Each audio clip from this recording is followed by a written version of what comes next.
आज 5 जून रोजी जगभरात पर्यावरण दिन साजरा केला जात आहे. मानवाकडून निसर्गाचे होणारे नुकसान थांबवून पर्यावरणाच्या संरक्षणाविषयी लोकांमध्ये व्यापक जनजागृती करणे हा या प्रमुख दिवसाचा उद्देश आहे. पर्यावरणाच्या संवर्धनासाठी आता सौर ऊर्जा, इलेक्ट्रिक वाहने व सीएनजी वापराला गती देण्याची गरज आहे. त्यासाठी शासन वारंवार आवाहन करीत आहे.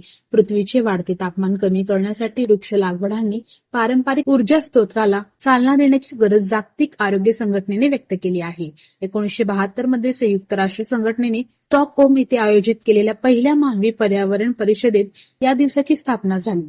5 जून 1973 रोजी जगात पहिल्यांदा पर्यावरण दिन साजरा करण्यात आला. याची थीम केवळ एक पृथ्वी अशी होती.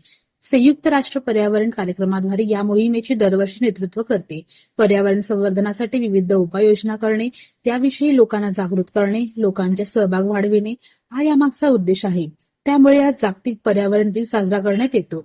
वृक्षतोडीमुळे धोक्यात आलेल्या पृथ्वीला व मानवाला वाचविण्यासाठी वृक्ष लागवडीची गरज निर्माण झाली आहे. वातावरण संतुलित राखण्यासाठी व निसर्गचक्र योग्य पद्धतीने चालण्यासाठी झाडे मोलाची भूमिका बजावित असल्याने आजच्या पर्यावरण दिनी झाडे लावा झाडे जगवूया अशी शपथ घेण्याचे आवाहन अन्वी न्यूज चॅनल करीत आहे. पर्यावरण दिनाच्या सर्वांना शुभेच्छा.